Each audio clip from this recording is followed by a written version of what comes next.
미국의 10년물 국채 금리가 이제 5.0%를 찍고 조금은 내려오고 있는 분위기던데 어떻게 좀 고점은 찍었다라고 판단을 하시는지 먼저 좀 의견을 여쭤볼게요, 교수님. 고점을 정확히 찍었다 그렇게 말씀드리기 좀 힘들 것 같고요. 네. 고점 무렵이고 앞으로 올라갈 확률보다는 그래도 떨어질 확률이 상대적으로 더 높다. 예, 그렇게 보고 있습니다. 네. 예, 우선 저는 미국 그 채권 시장의 거품이 완전히 붕괴됐다 이렇게 보고 있는데요. 이 그림을 보면은 미국이 그 경제위기 때마다 돈을 풀어서 해결했습니다. 빨간 선이 마샬 K인데요. 이 마샬 K라는 거는 GDP에 비해서 돈이 얼마나 풀렸는가. 근데 이번 코로나 때문에 경기 침체가 오니까 정말 미국이 돈을 많이 풀었거든요. 그렇죠. 이렇다 보니까 미국 10년 국채 수익률이 한때 0.5%까지 떨어진 거죠. 이거는 채권 시장에서 엄청난 거품이 발생한 거예요.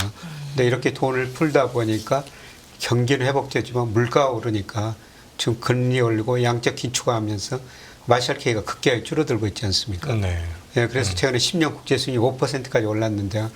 예, 제가 적정 수준 추정해 보니까 한 4% 정도 돼요. 네. 이미 적정 수준은 넘어섰다. 예, 그래서 여기서 더 오를 수 있는데 떨어질 가능성이 높다. 그럼 뭐 때문에 떨어질 것인가? 가장 중요한 거는 저는 물가라고 보고 있습니다. 이 명목금리에는 실질 GDP 성장률 플러스 물가 상승률, 우리가 흔히들 그 경제학 교과서 피셔 방정식이라고 그러지 않습니까? 네. 예, 그래서 앞으로 미국 물가가 어떻게 될 것인지 이걸 좀 봐야 될 것 같습니다. 그 4%라고 말씀을 하시면 그것이 일종의 뭐 실질 금리가 겨우 플러스가 나는 그 지점을 보셔서 4%. 이제 물가가 더 떨어진다는 거죠. 네. 예, 물가도 명목금리가 4%면 물가는 뭐 3% 이하로 이제 떨어질 거라는 겁니다. 그러면 이제 적정 금리라는 건 소폭의 플러스 금리, 실질 예, 금리. 그렇습니다. 실질 예. 금리. 예, 그러면 예, 명목금리가 떨어지느냐? 우선 수요 측면에서 GDP 갭이라고 제가 그려놨는데요. 내일 그 미국 그 3분기 GDP가 발표되는데 뭐 블룸버그 컨센서스 4.1, 뭐 GDP 나오면 5% 이상이라고 보지 않습니까? 네, 그렇습니다. 예, 그런데 4분기 가서는 성장률이 많이 둔화된 거로 나오고 있어요. 그래서 GDP 갭이라는 건 실제 GDP하고 잠재 GDP 퍼센트 차이인데요. 이게 4분기에는 실제 GDP가 잠재 GDP 밑으로 블룸버그 컨센서스 전망치를 제가 그대로 넣은 겁니다. 예, 그리고 GDP 갭률을 한번 구해봤는데 마이너스로 떨어져요. 네. 예, 그러면 수요가 위축되니까 물가 상승률이 낮아질 수밖에 없을 거라는 겁니다. 네. 네. 예, 그리고 내년도 올해는 그 미국 경제가 한 2.1% 성장한다는데 대부분 내년에는 1% 미만 성장 예상하고 있거든요. 예. 그래서 블룸버그 컨센서스 0.9고 뭐 아이비들 평균은 그것보다 더 낮아요.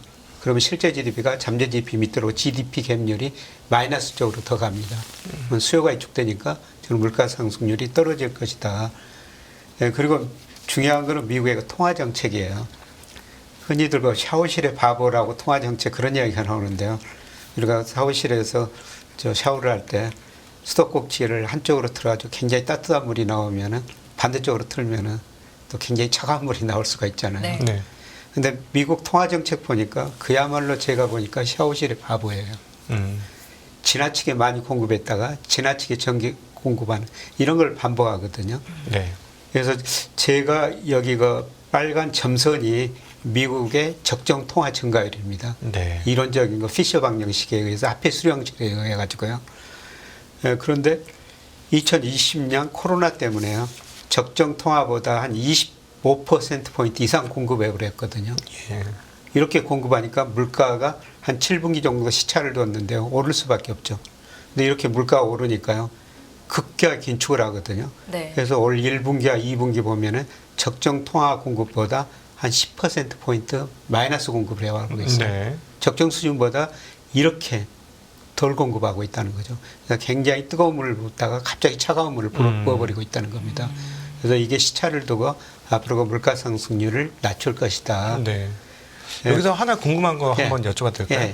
예. 예, 앞서 이제 그 통화량이 이제 폭증을 했을 때 예. 그때 이게 사실은 재난지원금 성격으로 일부 실질적인 현금이 재정을 통해서 민간인들에게 지불이 됐지 않습니까? 예. 그래서 저축률이 폭발을 했고 예. 최근에 이제 저축률이 말씀하신 대로 M2 감소와 함께 저축률이 거의 이제 제로 수준까지 수렴해가면서 떨어지고 있는데 네. 그럼에도 불구하고 아직 고용이 좀 있고 아직까지 주머니에 좀 남아 있는 돈이 있으니 네. 만약에 사람들이 자기가 직장에서 나오는 현금을 가지고 계속해서 돈을 잘 쓴다면 예. 생각보다 조금 더 길게 미국의 경기의 호조가 좀 더 유지되지 않을까. 이 부분이 어느 정도 유지될까가 굉장히 좀 관건인 것 같아서요. 예, 저는 당장 4분기부터 미국 경제성의 소비 중심으로 많이 둔화되리라고 보고 있어요. 네. 그 이유는 앞서 말씀드렸습니다만은 작년에 미국 가계저축률이 3.3%였습니다. 네. 예, 2000년부터 장기 평균이 5.8%거든요. 예, 그리고 2007년 글로벌 금융위기 직전에 2.5%였어요. 예. 올해는 저축률이 다시 8월까지 보니까 4% 이상으로 높아지고 있습니다. 예. 지금 이제 다시 저축을 하고 있다는 거죠. 소비를 줄이고 있다는 겁니다. 아, 네. 예, 그리고 미국 가계, 물론 미국은 고정금리로 대출 많이 받았지만은 2021년 한때는요, 가처분 소득에서 미국 거의 이자 부담이 한 1.5%까지 떨어졌어요. 네. 근데 최근 8월 통계 보니까 2.5%까지 올랐고요. 저는 가장 중요한 거는 미국의 실질 가처분 소득의 감소라고 보고 있습니다. 네, 네. 임금은 올랐는데 물가는 더 올랐어요. 더 올랐기 때문에 예. 실질 가처분 소득이 줄어들고 있고요. 가장 중요한 게 중간 가구의 실질 소득이에요. 이게 2019년을 정점으로요. 3년간 계속 떨어지고 있습니다. 네. 사실 중간 가구가 소비를 해줘야 되는데 네. 지난 3년 동안 실질 소득이 줄어들어가지고 소비여력이 별로 없다는 겁니다. 중산층이 월급은 받고 있으나 물가 상승을 커버하지 못해서 예. 쓸 돈이 실제로는 예. 적어졌다. 예. 네. 그래서 아마 4분기부터는 소비 증가율이 많이 둔화될 것 같고요. 그리고 그동안 저 금리를 인상해서도 FOMC 발표를 보면은 시차 효과를 고려해야 된다. 연준 의장도 시차 효과가 얼마인지 모르겠다. 예, 그렇게 했습니다. 예, 그런데 제가 한번 분석해 보니까요. 금리를 인상했을 때 이 소비 지출이 한 1년에서 한 18개월 사이, 12개월에서 18개월 사이에 영향이 가장 크게 나타나거든요. 네. 그래서 작년 그 3월부터 미국이 금리를 많이 올랐지 않습니까? 그렇죠. 그 시차 효과가 나타날 시점이라는 겁니다. 예, 그래서 아마 4분기부터는 뭐 3분기까지는 소비가 너무 좋은데요. 네. 4분기부터는 소비 증가세가 둔화되면서 수요가 좀 위축될 것이다. 예, 그래서 물가 상승률이 낮아질 것이다. 이렇게 보고 있는데요. 물론 제가 그러면서도 조금 또 걱정하는 거는 유가예요. 네. 유가. 예. 네. 이 그림에서 보는 것처럼 예, 미국의 그 WTI인데요. 이게 국제 유가가 소비자 물가의 상관계수가 상당히 높습니다. 2개월 선행하고 있거든요. 예, 그런데 유가가 오르니까 이 공급 측면에서 물가 상승 요인이 남아 있다는 겁니다. 네네. 예, 그래서 이 수요하고 공급 측면에서 어느 힘이 더 크냐, 네. 예, 그걸 앞으로 계속 봐야 되는데, 네. 예, 저는 아마 수요 쪽에서 하락 압력이 좀 더 클 거라고 보기 때문에 미국 물가 상승률이 9월에 그 소비자 물가 상승률이 3.7%나 나왔는데요. 뭐 그게 올해는 앞으로는 그게 정점이었을 것이다.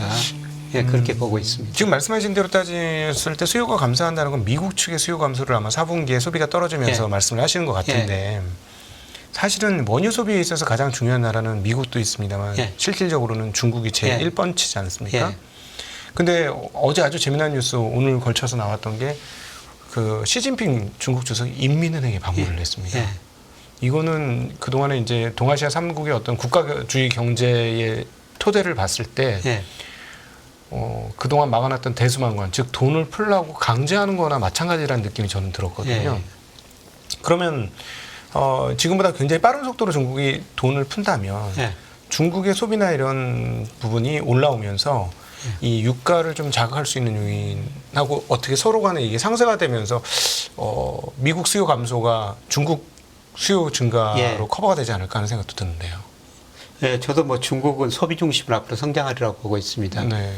예, 그래서 원유 수요가 어느 정도 증가하긴 할 텐데요. 예, 그런데 중국의 그 통화량이 그렇게 증가할 것인가? 아, 네. 예, 뭐 지금 저 지준율 내리고 보는 통화는 늘려도 네. M2 증가율은 지금 뭐 10% 안팎에서 크게 늘어나지 않거든요. 그렇죠. 그동안에 계속 그랬습니다. 돈이 지금 안 돌고 있는 안 들고 것이죠. 있습니다. 네. 오히려 그래서 파묻혀요. 증가율이 돈을. 네. 증가해야지 그게 물가도 장가고 뭐 소비도 자극할 텐데 네. 그게 현재까지는 상당히 좀 안정적입니다. 그래서 어떻든 저는 중국 경제는 소비 중심으로 앞으로 성장할 것이다. 그래서 중국 뭐 세계 원유 수요의 상당 부분을 중국이 차지하고 있지 않습니까? 네네. 그래서 중국 쪽에서는 원유 수요가 늘어나면서 유가가 미국 수요 둔화에 따른 그런 하락보다 중국 때문에 상당히 높은 수준을 유지하리라고 보고 있습니다. 네. 네. 네, 그러니까 과거 평균보다는 예. 조금 높은 가격 형성이 되나 최근에 예. 이제 워낙 유가가 많이 올랐으니 예. 4분기 미국의 소비가 점차 감소하 수요가 점차 감소하면 예. 아마 일단은 이 고점에서는 조금 하방한 압력이 더 클 그렇습니다. 거다. 예, 네. 예, 예. 그럼 교수님께서는 연준이 이제 금리를 더 이상 올리지 않을 거다라는 전제하에 말씀을 하시는 건가요? 예. 저는 금리 인상 끝났다고 그렇게 보고 있고요. 네. 뭐 당장 저 다음 주인가요? 11월 FOMC 가 2일 있죠, 또. 우리 새벽에 또 발표가 되죠. 네. 예. 금리 인상 사이클은 저는 끝났다고 보고 있습니다. 네. 예, 물론 저 아직 물가 상승률은 높지만은 이미 저 미국 국채 수익률이 그 5%까지 일시적으로 오르다 보니까 예, 저는 최근에 저 미국 모기지 금리 보면서요. 아, 이게 2021년에 30년짜리가 2.6%였어요. 네, 그렇죠. 근데 최근에 7.7%까지 올라 버렸어요. 네, 엄청납니다, 네. 진짜. 그렇게 모기지 금리가 오르다 보니까 주택 거래량이 최근에 급감하더라고요. 우리가 주택 거래 가면 기존 신규 주택 매매 그러는데 기존 주택 매매는 지금 2008년 금융위기 수준 거기까지 떨어져 버렸고요. 신규 주택 매매도 지금 거래가 많이 떨어지고 있거든요. 근데 하나 불가사의한 게 사실은 네. 인플레이션 특별히 코어 쪽에서 핵심 인플레이션이 안 떨어지는 이유 중에 하나가 주거비가 그 네. 렌트비 주거비가 안 떨어져서 네. 그러니까 환산 수익률이 안 떨어지니까 이게 이제 핵심 코어가 안 떨어지고 있지 않습니까? 그래서 저도 이 금리를 보면 당연히 이제 곤두박질 쳐야 할 것 같은데 아무리 시차가 있지만 계속 이 위쪽에서 이렇게 안 떨어지고 이렇게 매달려 있지 않습니까? 그렇죠. 주거비가 미국 거 소비자 물가의 40% 이상 차지하고 있어가지고 네. 특히 그런 물가. 예, 그런데 이게 전년 동월 대비 상승률은 이제 조금씩 낮아지고 있습니다. 네. 8%대에서 7%대로 음. 낮아지고 있거든요. 예, 그런데 제가 통계 분석해 보니까 소비자 물가 하락하면 한 6개월 정도 예, 시차를 두고 예, 집값이 예, 주택비가 주거비가 예. 주거비 상승률이 주거비. 예, 낮아지는. 네. 그리고 더욱 중요한 거는 지금 금리가 그렇게 높다 보니까 거래량이 줄어들고 저는 미국 주택 가격도 지금 굉장히 높은 수준에 있는데 아, 네. 떨어지리라 보고 있거든요. 네. 뭐 주택 가격이 떨어지면은 뭐 주거비 비용도 네. 상대적으로 앞으로 떨어질 것이다. 네. 최근에 그 교수님 나온 방송에서 그렇게 타이틀을 걸었어요. 미국이 이제 4분기부터 주택 가격이 폭락할 것이다. 이렇게 타이틀을 걸어서 제가 그럼 오늘 못 보고 왔는데 말씀하신 거 어떻게 보십니까? 여기서 이제 진실을 좀 말씀을 해주시죠. 네. 그게 폭락이라고는 안 하고요. 거품이 발생했다 떨어질 것이다. 네네네. 예, 그런데 네. 물가에 비해서 실질 소득에 비해서 실질 가격, 그러니까 소비자 물가로 디플레이트한 미국 주택 가격이 2006년보다 지금 더 높거든요. 와. 그러니까 리만 거품이 사태 바로 발생했다는 거죠. 네. 리만 사태 바로 네. 직전이네요. 그리고 소득에 비해서도 더 높고 렌트에 비해서도 높고 네. 거품이 발생했는데 이게 이제 심각하게 떨어질 것인가? 네. 뭐 서서히 떨어질까? 떨어지기는 떨어지는데 네. 이제 연착륙이냐 경착륙이냐? 만약에 그게 거칠게 떨어지면은 미국 그 다른 여타 무슨 고용이라든가 이런 쪽에도 타격을 좀 입힐 수도 있는 거 아닙니까? 그렇죠. 뭐 주택 가격이 떨어지면 당연히 역의 부의 효과가 나타나고 소비가 줄어들 수밖에 없죠. 당연히 소비는 예, 줄어들 소비가 거고요. 줄어들면은 기업 매출이 줄어들고 기업 매출 줄어들면은 기업 CEO 입장에서는 야 내가 너무 많은 일자리를 만들어놨구나. 고용은 미국 고용은 정말 탄력적이거든요. 네. 얼마나 탄력적이냐면은 2020년 3, 4월 달에 코로나 때문에 소비가 위축되니까 일자리 약 2,200만 개를 줄여버리거든요. 네. 비농업 부문에서. 그 10년 동안 늘었다는 일자리를 한 2달 사이에 줄여버린다나요. 그러니까 주택 가격이 떨어지면 소비가 더 위축되고 소비 위축되면 기업 매출 줄어들고 고용이 줄어들 수가 있다는 겁니다. 네. 근데 이게 연착륙이냐 경착륙이냐. 네. 예, 그런데 제가 뭐 자산 가격 보면은 자산 가격이라는 것은 사실 연착륙보다는 늘 경착륙이거든요. 자산 가격이 오를 때는 지나치게 가대 네. 많이 오르고 떨어질 때는 경제 펀더멘탈을 또 가소평가해요. 예.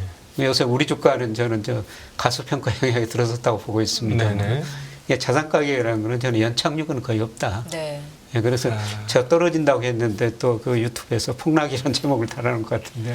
아니, 저는 하나 걱정이 되는 게 그 2020년부터 2023년까지의 어떤 경기 상황들을 보면 급격한 재고 감소, 예. 그래서 급격한 재고 증가. 예. 그러니까 코로나 때 그 급격하게 재고 감소하니까 또 지나치게 재고 증가를 시켰고, 예, 예.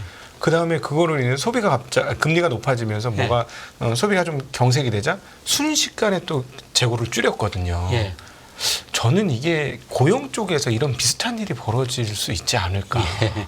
그런 걱정이 좀 있는데. 저는 미국 경제 지표를 보면서 모든 경제 변수가 이렇게 탄력적일 수가 있을까 늘 그렇게 생각합니다. 예. 모든 경제 변수가 예. 경제 주체들이 굉장히 합리적으로 빨리빨리 반응해 버리더라고요. 예. 그러면은 혹시 지금 그 연준의 의도대로 최근 몇 달은 진행이 되고 있고 채권 시장도 그래서 연준이 의도한 대로 9월 FOMC 이후에 사실 패닉이 된 거는 연준과 거리를 두고 있다가 연준이 맞았네 하고 돌이키는 상황에서 패닉이 발생했잖아요. 네. 채권 시장에. 네.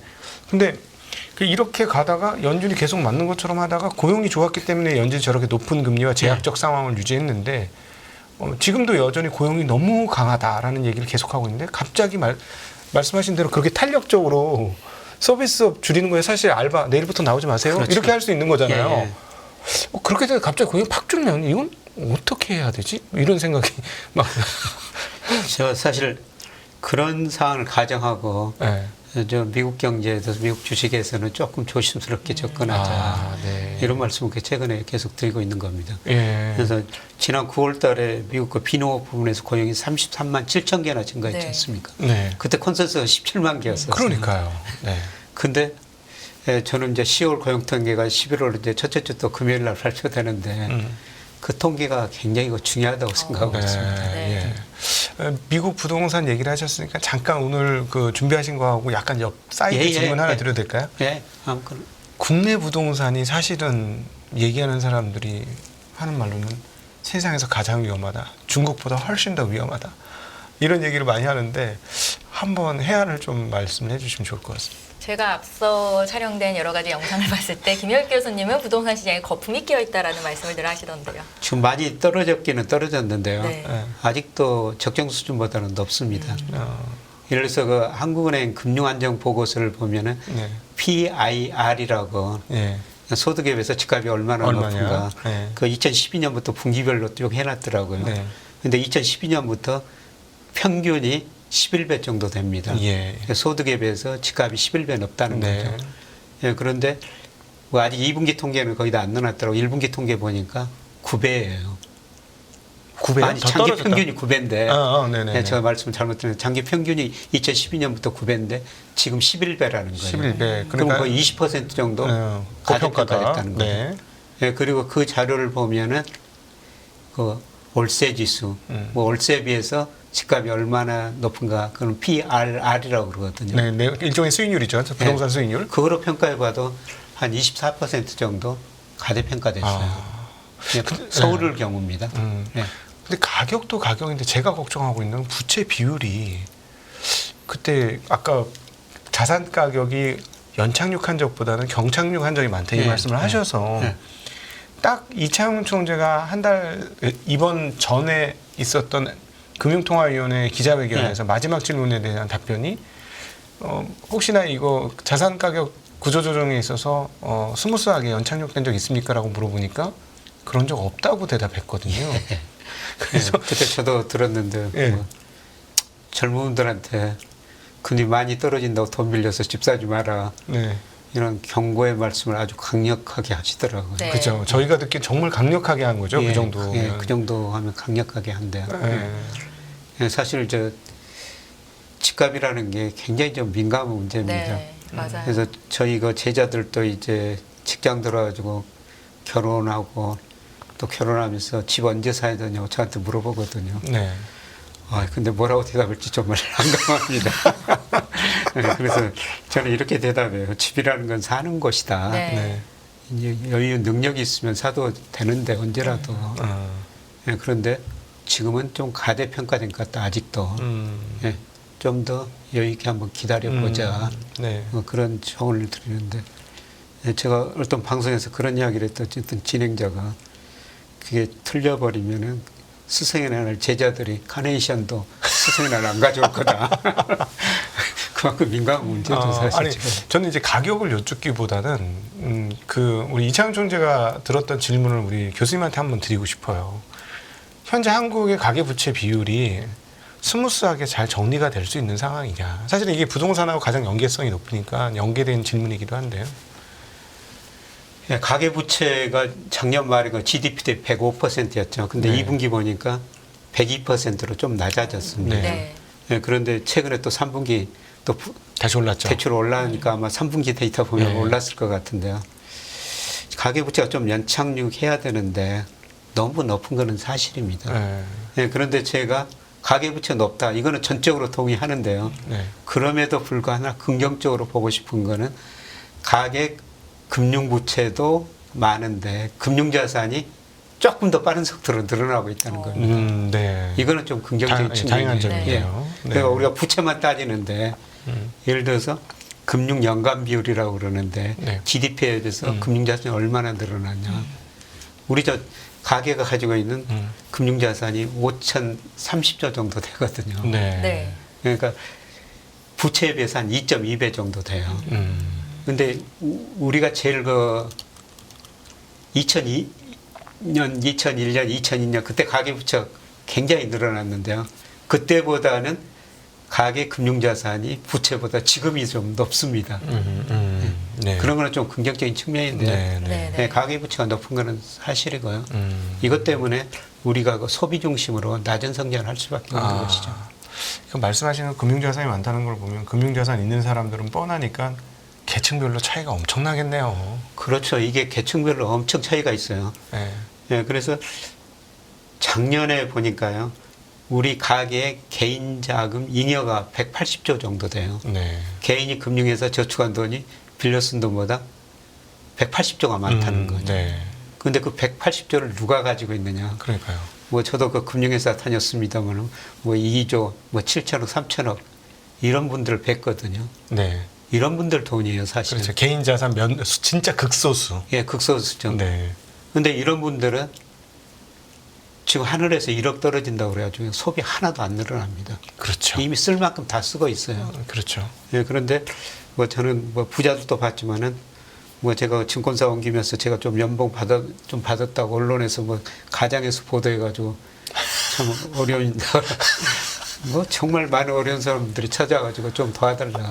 네. 정말 어려운 사람들 많더라고요. 네. 예, 그렇죠. 차별합니다. 네, 네, 네. 근데 전체적으로는 아. 예, 네. 자산이 부채보다는 조금 빠른 속도로 늘어나고 있습니다. 네, 조금은 긍정적인 면을 짚어주신 겁니다. 그러나 숫자적으로는 아닐 것 같다는 생각이 자꾸 들어요. 그게 숫자적으로. 차별합니다. 네, 네. 부동산 아, 관련해서 질문 더 있으신가요? 아니 이제 네, 부동산 이제 우리 또 금리 얘기 그리고 네. 채권 얘기를 안 들어볼 수가 없는 상황이죠. 부동산 이야기, 한국 부동산 이야기를 하셨으니까 이제 국내 채권과 주식 시장은 어떻게 될 것인가에 대한 질문을 좀 드리고 싶은데요. 그 전의 뷰도 그렇고 하반기 들어서 국내 채권, 주식 시장은 더 올라갈 룸이 있다라고 말씀을 하셨습니다. 지금이 좀 저평가 구간이라는 의견이셨던 것 같은데 그 의견에 변함이 없으신지 근거에 대해서 좀 여쭤볼게요, 교수님. 예, 저는 뭐 지금 계속 우리 가계 자산 중에서 지난 6월과 한국은행 자금순환 통계 보니까 네. 현금 및 예금 주로 금융회사 맡긴 돈이 46%고요. 채권 3%, 주식 22%예요. 근데 저는 은행예금 비중이 너무 높다. 네. 은행예금 비중 줄여가지고 채권하고 주식 비중을 더 높여야 된다. 그렇게 말씀드린 거는 두 자산이 저평가되어 있다는 겁니다. 네. 그래서 아까 미국의 적정 금리가 4%라고 말씀드렸습니다만은 우리나라 10년 국제 수익률 최근에 4.4%까지 올라갔는데요. 네. 제가 적정 수준 추정하면 3.7% 이하로 떨어져야 돼요. 예, 예. 3.7% 의미가 뭐냐면은 제가 추정하는 명목 잠재 성장률이거든요. 과거 보면 10년 국제 수익률이 대체적으로 명목 잠재 성장률보다 좀 낮았어요. 네. 네. 그냥 같아도 된다는 건데요. 3.7%다. 그래서 채권은 지금 가격은 많이 떨어졌다. 예, 이렇게 보고 있고요. 예, 그래서 채권 저는 사시라고 지금 권유하고 있고요. 예, 그 다음에 더 중요한 게 주식인데요. 뭐 제가 주식을 평가할 때 명목 GDP, M2, 그 다음에 일평균 수출 과정을 평가하는데요. 네.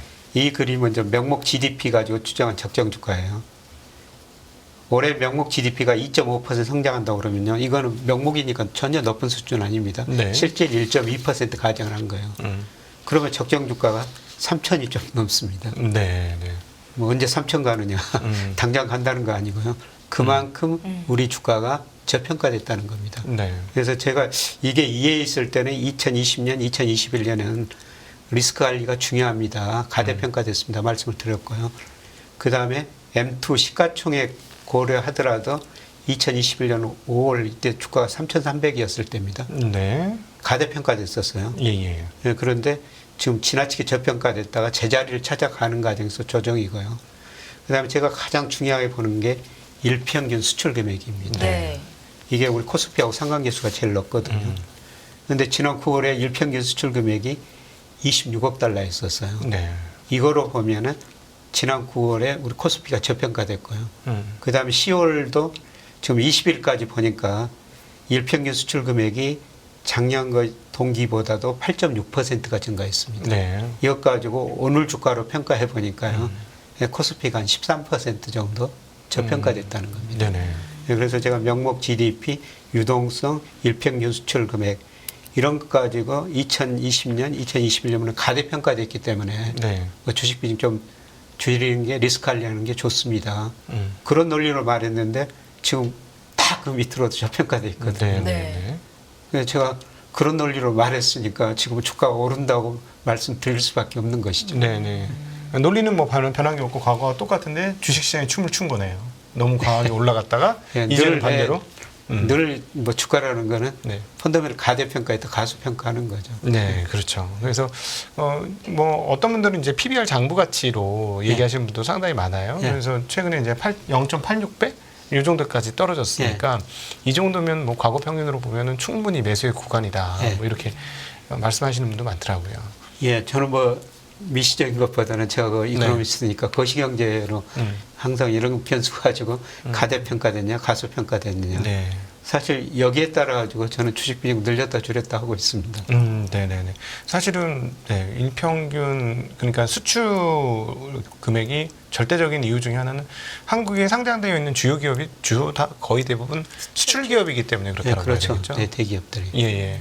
그래서 우리 코스피가 또 미국의 ISM 제조업 지수하고 거의 방향이 같거든요. 네네. 그만큼 우리나라는 제조업 중심 국가라는 겁니다. 근데 수출. 네. 여기서 조금 더 거시로 그러면 가서 보면 사실은 한국의 주식시장이 일종의 탄광의 카나리아 같은 역할을 하는 경향이 있지 예, 않습니까? 근데 세계 경기가 지금 미국 경기는 금리 제약적인 상황으로 인해서 조금 꺾일 수 있다고 보는데 한국의 수출입이 는다는 건 세계 경제 회복. 예. 을 생각하는 거잖아요. 네. 근데 미국은 저 제약적인 상황에서 눌릴 수가 있는데 세계 경기는 우상향으로 갈 수 있다. 이게 같이 겹쳐서 진행될 수 있을까요? 예, 저는 가능하다고 보고 있습니다. 네. 저 우리 수출하고 상관계수가 제일 높은 게 OECD 발표하는 G20 선행지수거든요. 네. G20 선행지수가 최근에 계속 오르고 있어요. 디플레이터는 조금 꺾였다라고도 하던데. 네. 전체 디플레이터요? 네, OECD 쪽 선행지수 관련 디플레이터가 꺾였다고 얘기하시는 분도 있으시더라고요. 그렇지 않습니까? 디플레이터 물가 상승률은 좀 꺾였겠죠. 네. 근데 선행지수는 네. 계속 올라가고 있고요. 네. 뭐 우리나라 선행지수는 OECD 기준으로 2월에 저점을 치고 9월까지 계속 올라가고 있습니다. 예. 네. 그리고 네. G20도 같이 올라가고 있고요. 네네. 네, 그런데 우리 수출을 보면은 지금 미국 비중이 18%, 올 9월까지요. 네. 중국 비중이 20%, 예. 그다음 아세안 18%, 인도가 3%예요. 네. 근데 미국 비중은 줄어들 거라 보고 있는데요. 맥스까지 왔었죠 이번에. 예. 앞서 말씀드렸습니다만은 중국 경제가 소비가 좀 늘어난다는 겁니다. 네. 그런데 중국의 웬만한 상품을 자기들이 생산하니까 과거처럼 우리 수출은 안 늘어날 거예요. 그렇죠. 그래서 중국이 물건을 만들어나기 위해서는 우리 반도체 이런 건 수입해 가야 된다는 겁니다. 네. 예를 들어서 우리 반도체 수출 중 40%가 중국으로 가고 15% 홍콩으로 갔더라고요. 네. 뭐 중국이 생산을 늘리기 위해서는 반도체가 들어가야 된다는 거죠. 그렇죠. 그래서 최근에 그저 9월 통계에 보면은 가장 의미 있는 게 그동안 중국으로 반도체 수출 감소폭이 컸는데요. 네. 9월 수출 10월 20일까지 수출 통계 보니까 이게 감소폭이 많이 축소되고 있습니다. 예. 반도체 일평균 판매가 늘면서 아마 10월달 처음 종합 통계가 나오겠습니다만 예. 9월달에 99억 달러를 기록했는데 그보다 훨씬 더 늘어날 거라고 보시는 거죠. 예, 그렇습니다. 예. 네. 그 지수가 반등할 때 가장 중요한 섹터에 대한 질문에 대한 답변이 지금 나온 거네요. 반도체 쪽을 유심히 보면 될까요, 교수님? 예, 그래서 저는 뭐 요새 반도체 좀 관심 있게 보시자 이런 말씀을 드리고 있습니다. 네. 사실은 이제 말씀하셨던 내용 중에 이제 중국이 자기네가 만들어서 자기네가 다 쓴다 이제 네. 그 영역이 점점 넓어지고 있지 않습니까? 예, 맞습니다. 그래서 제일 걱정되는 분야가 하나가 아직까지 반도체는 괜찮은데 석유화학도 전년 대비 많이 줄어들었지 예. 않습니까? 예. 근데 이쪽이 얘네가 일괄 생산 시스템이 과거보다 월등히 계속 늘어나고 있더라고요. 예. 그래서 잘못하면 석유화학 업종 중에 정말 몇몇 업종들은 개털되겠다 이런 생각도 막 드는데 어려워지겠다. 네. 대신 저 아세안하고 인도에서 수출한료를 찾아야 되겠죠. 네, 그래야 되겠죠. 제가 뭐 대기업 사이사도 해봤는데요. 네. 기업들이 굉장히 똑똑하더라고요. 미래 흐름 보고 돈이 보이는 곳이면은 가서 장사하고 투자하고 그러더라고요. 네.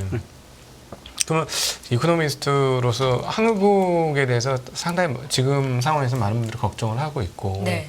그런데 장기적으로 정말 오랫동안 30년 이상을 보아 오셨잖아요. 걱정 많고 고민 많고 불평 많은 한국 분들한테 한국 경제를 보면서 어떻게 좀 중장기적으로 어떻게 봐라 이런 조언을 해주시고 싶은 게 있으실 것 같아요. 늘 그 단기적으로 중장기적으로 봐야 되는데 단기적으로는 좀 사이클상 선행지수가 증가하고 어느 정도 회복되는 국면인데요. 구조적인 문제는 우리나라 잠재 성장률이 제가 추정해 보니까 2%에서 올해부터 1% 후반으로 접근하는 과정이고요. 뭐 OECD는 내년 잠재 성장률 1.7% 추정했다고 그럽니다만 그것보다는 좀 더 높습니다. 네. 근데 우리나라 잠재 성장률이 구조적으로 2%에서 1%로 진입하는 과정이죠. 네. 그러면 우리 잠재 성장률이 그렇게 떨어진다는 건 뭐냐면은 우리 저 좋은 일자리가 많이 줄어들고요. 우리 임금이 상승률이 많이 둔화되거나 정체될 수도 있다는 겁니다. 네. 예, 그리고 잠재 성장률이 하락하면요, 금리도 하락할 수밖에 없다는 거죠. 네네.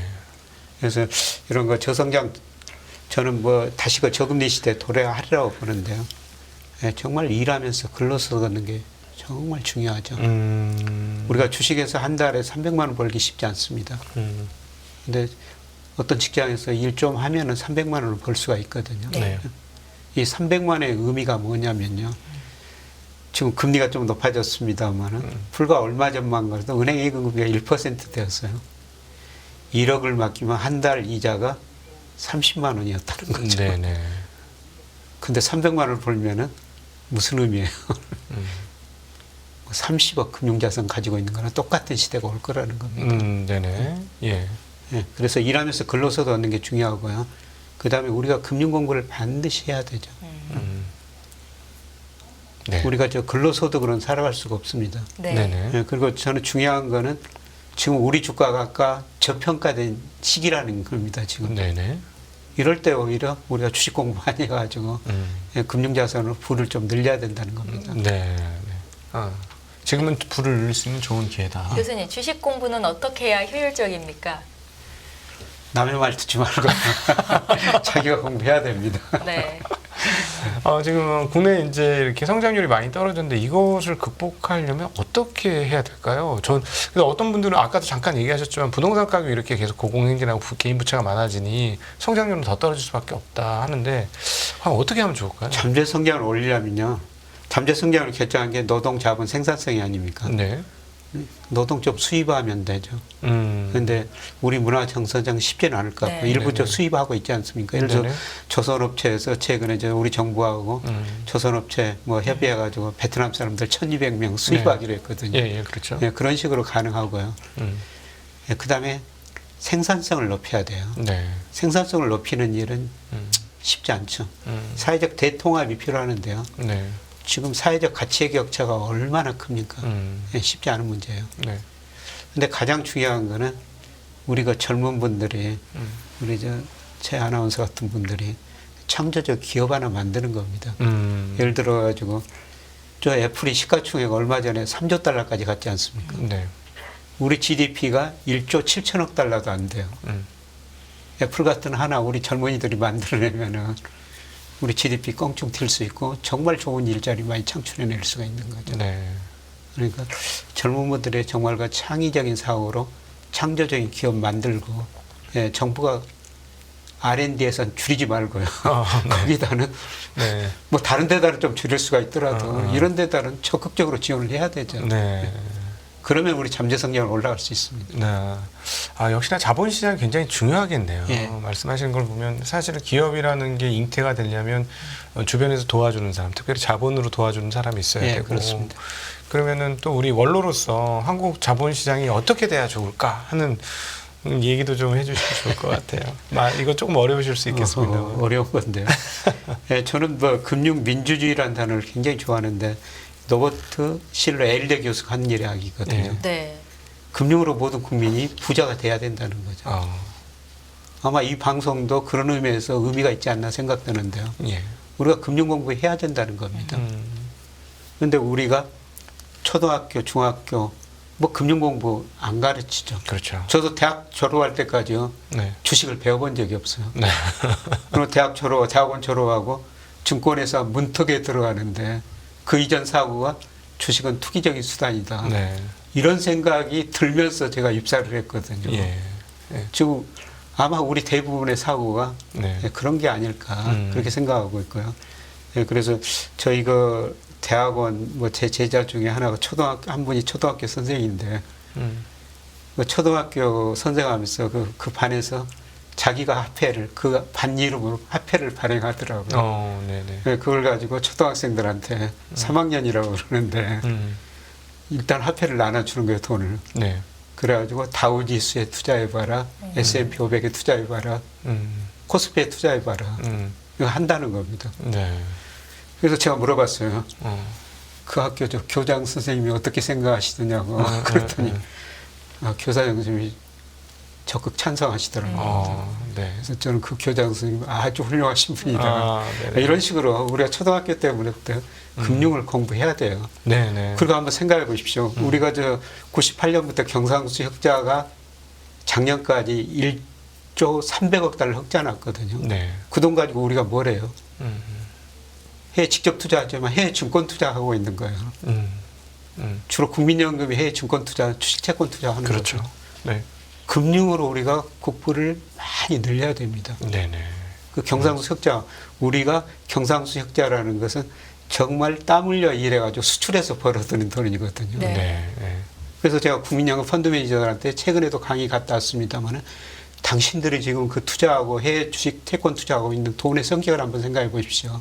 그 돈이 우리 국민들, 우리 기업들이 땀 흘려서 번 돈 가지고 당신들이 해외 금융으로 지금 투자를 하고 있습니다.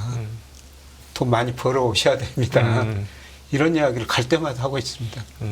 옛날에는 산업이 수출 여건인데 이제는 금융이 수출 여건이 그렇죠. 됐습니다. 예. 네. 그래서 옛날에 한 금융회사에서 뭐 자기들이 최근에 몇 년간 해외 투자해가지고 번 돈이 현대차보다도 더 많이 벌었다. 뭐 이런 이야기까지 나왔는데요. 네. 물론 금융이라는 게 뭐 계속 사이클이 있죠. 네. 예, 그 사이클을 활용해가지고 우리가 이제 금융으로 국부를 늘려야 된다는 겁니다. 네네. 안녕하세요. 이승입니다. 더 많은 영상을 보고 싶으신 분들은 화면 오른쪽에 있는 구독 버튼을 눌러주시기 바랍니다. 그리고 영상을 보시면서 좋아요는 필수인 거 아시죠? 항상 인포맥스 라이브를 사랑해주셔서 감사합니다.